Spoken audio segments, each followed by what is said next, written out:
a real value on the environment, on biodiversity, and that's what Dan Farr is up to. He's director of the Application Centre, it doesn't say it there, Alberta Biodiversity Monitoring Institute, and he's going to talk about or address the question of how do we put a price on ecosystem services. Dan.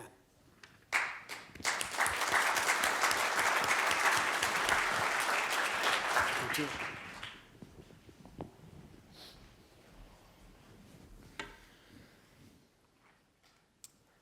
Have you ever dipped your hand in a stream and taken a sip of cool water?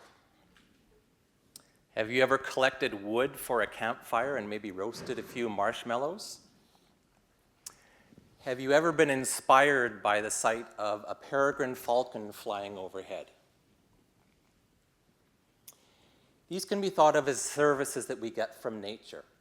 Most of us are most familiar with what we call provisioning services, stuff that we get from nature, wood, water, food. But we're often less familiar with some of the regulating services that we benefit from: climate regulation, water filtration and storage, carbon storage and sequestration.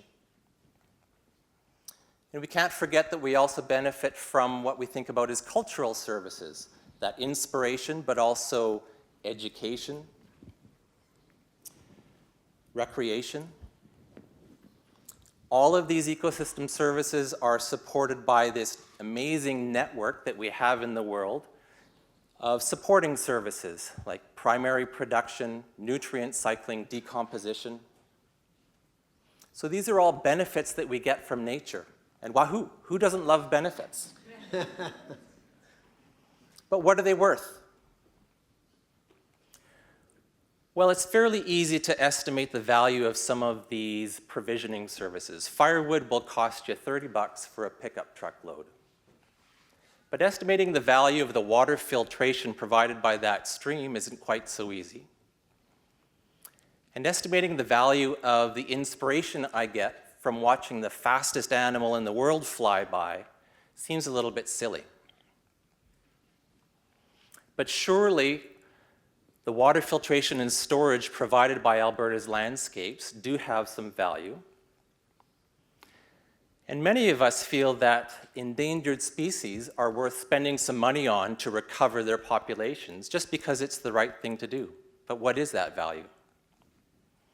Many of us pay for ecosystem services through formal or informal markets already.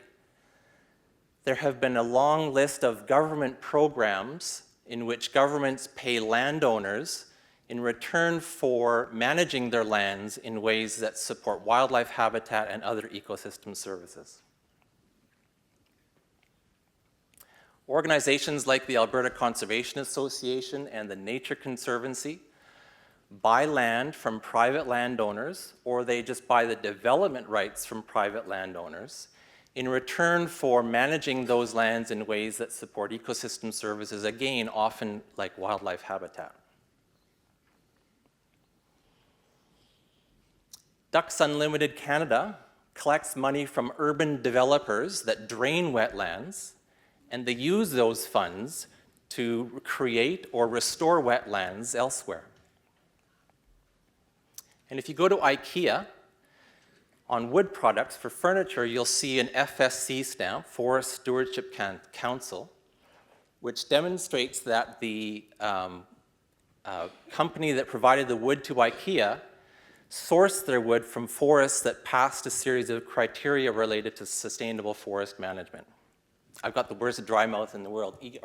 Tim, can you pass me my water bottle? It's just beside you. Thanks.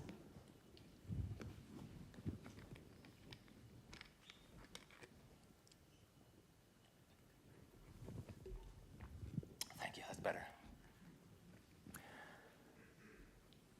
Okay, so we can think about this system as operating in a manner that contains both buyers and sellers. So in this context, buyers are people who spend money on conservation management and stewardship actions that deliver ecosystem services. Sellers are the people that do conservation management and stewardship actions that deliver ecosystem services. In Alberta, there are lots of buyers and potential buyers of ecosystem services. Whether you know it or not, oil sands companies in Alberta are one of the major sponsors of conservation work. But urban developers, as I mentioned, pay Ducks Unlimited for wetlands-related ecosystem services by paying for the creation or restoration of wetlands. And you and I, through our tax dollars, pay for environmental management and conservation actions, again, that deliver us ecosystem services. So who are the sellers? Well, there's a whole host of individuals and organizations that deliver ecosystem services, sometimes for money, but sometimes just because they think it's the right thing to do.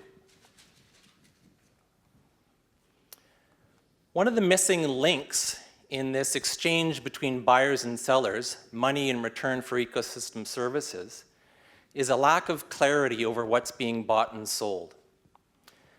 And this is where our project comes in.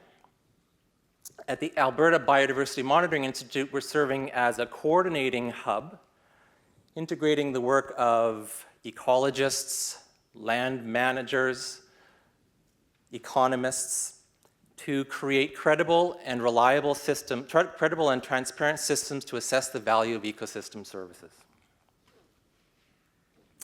Okay, I'm going to give you one example of an ecosystem service that operates and that we benefit from here in Alberta, and it's pollination. As ecosystem services go, pollination is actually fairly straightforward.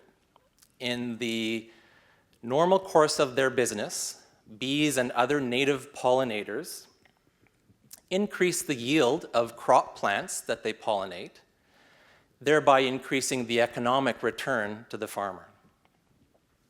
So I'm going to use this as an example of one ecosystem service for which it is possible to assess the value, and I hope you'll agree that we can apply a similar sort of approach to other ecosystem services as well, albeit pollination being, as I say, one of the most straightforward. Okay, so we have native pollinators like bees and other insects all across Alberta, and they pollinate a wide range of plants. But the crop that is most common in Alberta that benefits from wild pollination is canola. So the first step in an assessment is to determine where the canola is. So we turn to maps that we get from Agriculture Canada to create a map like this, which shows where we grow canola. And in this case, it was in the year 2010. Each of those yellow squares